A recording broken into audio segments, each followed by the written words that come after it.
মোৰ কবিতাৰ শিৰোনাম তোমাৰ প্ৰেমত প্ৰেমিক হলো। খ্ৰীষ্ট, খ্ৰীষ্টিয়ান আৰু ধৰ্মান্তৰ, এই তিনিটাৰ অৰ্থ এটাই, আত্মাত প্ৰেমৰ অনুকম্পন। খ্ৰীষ্টই খ্ৰীষ্টিয়ান বুলি কোৱা নাছিল আৰু খ্ৰীষ্টানে ধৰ্মান্তৰিত কৰা নাছিল। মন পলটনে যদি ধৰ্মান্তৰ বুজায়, তেনে ধৰ্মৰ মানেনো কি বাৰু? বাকবিতণ্ডা। অজুহাত এটাই, সত্যক উপলব্ধি কৰি গ্ৰহণ নহয় সমগ্ৰ সত্তা। মই যদি কওঁ, যীচু তোমাক মই ভাল পাওঁ, তোমাৰ প্ৰেমত প্ৰেমিক হলো, তোমাৰ লগত এৰিব নোৱাৰা চিৰ সেউজীয়া প্ৰেমৰ পথৰ লগৰী হওঁ। তোমাৰ বাবে পাহৰি পেলাওঁ মোৰ অস্তিত্ব। সীমাহীন মৰমেৰে বিশাল হ'ল হৃদয়। হয়, ভাল পাওঁ বাবেই পিন্ধি ললো শুদ্ধতাৰ শুকুলা চাদৰ।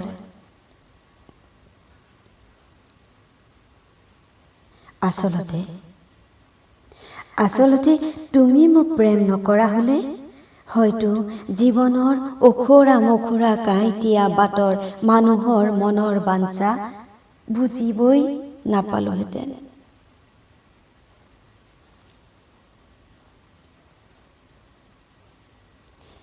পাপ পুণ্যৰ হিচাপৰ তহবিলত প্ৰতিদিন যোগ হ'লহেঁতেন নৰকৰ অমানিশা। মৃত্যুৱে যেতিয়া হাত বাউলি সপোনবোৰ কাহিনীয়ে তুমি নথকাৰ অজুহাতত, তেতিয়া কলিজাত বিষ এটাই ঠেহ পাতিছিল। জীয়াই থকাৰ বাসনাত ভয় এটাই বুকুত খোপনি পুতিছিল। তুমি জানানে, মেঘবোৰে মোলৈ বাৰ্তা পঠাইছিল প্ৰথম প্ৰহৰৰ ৰাত্ৰি। চকুৰ পলকত নামিছিল সুখৰ চকুলো, সন্মুখত ভাহিছিল পবিত্ৰ মন্দিৰ, য'ত শান্তিৰ গীতৰ ধ্বনিত প্ৰকাশিত নিমাষিত নিষ্কলংকিত এজুৰি চকুৱে ব্যাকুলতাৰে মোলৈকে চাই আছিল শাশ্বত প্ৰেমৰ চাৱনিৰে। হয়, মই তোমাৰ প্ৰেমিক হলো। তুমিতো সত্য, তুমি সুন্দৰ, হাজাৰ হাজাৰ জিভাই তোমাৰ প্ৰশংসা কৰে।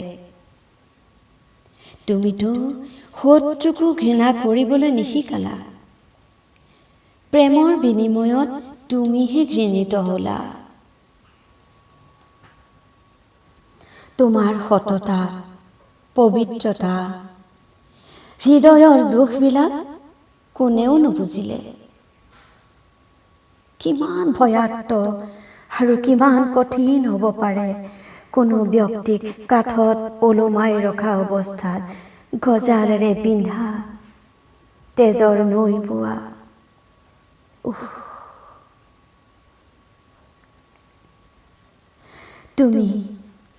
তুমি পিতৃৰ আজ্ঞাকাৰী হৈ ধৰালৈ আহিলা কেৱল মোৰ পাপৰ বাবে। কিমান মহান হলে আনৰ পাপৰ ভাৰ বব পাৰে, তুমি এইটো আৰ্হি হলা।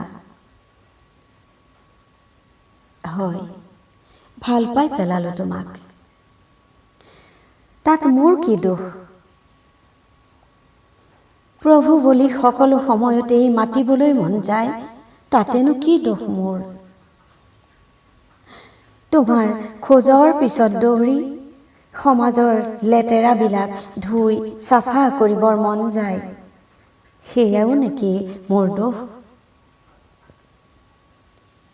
উত্তৰ বিচাৰি একলব্যৰ দৰে গুৰু দক্ষিণা দিয়াৰ অপেক্ষাৰে ধন্যবাদ কৰোঁ, ধ্যান কৰোঁ। পৃথিৱীৰ শান্তিৰ বাবে প্ৰাৰ্থনাও কৰোঁ।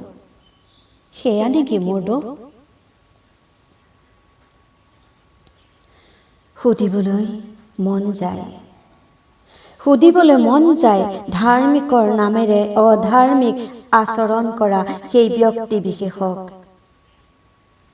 তোমালোকে পাপ কি জানানে? ক্ষমা কি চিনানে? জীৱন আৰু মৃত্যুৰ উপলব্ধি কৰানে?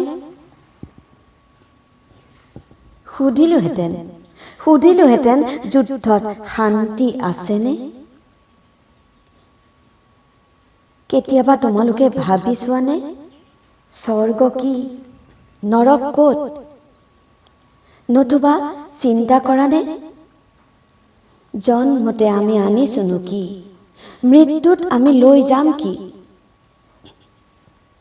যি আছিল আজিও আছে, যি আছে আগলৈকো থাকিব। পাপতেই আমাৰ জন্ম, পাপতেই মৃত্যু। ধৰ্ম, ধৰ্মান্তৰিত, ধৰ্মাৱলম্বী এই সকলো এটা এটা শব্দ হৈ বাজি থাকিব মাথো পৃথিৱীৰ ইমূৰৰ পৰা সিমূৰলৈ। সেয়ে কওঁ, ধৰ্মৰ নামেৰে জগতক কলুষিত কৰাতকৈ আত্মাৰ দুষ্টতাক, কপটতাক হত্যা কৰি ধাৰ্মিকতাৰ পোচাকযোৰ পিন্ধাই ভাল। অহংকাৰত মতলীয়া হৈ ধৰ্মক শোষণ কৰি কাৰ, ক'ত, কি লাভ হ'ব? প্ৰেমেই শান্তি আনে, প্ৰেমতেই জয় হয়। সঁচাকৈয়ে কওঁ, মই তোমাৰ প্ৰেমত প্ৰেমিক হ'লো। হেঁপাহ এটাই, এদিন তুমি দিয়া প্ৰতিশ্ৰুতিৰেই তোমাক আজীৱন নিজৰ কৰাৰ।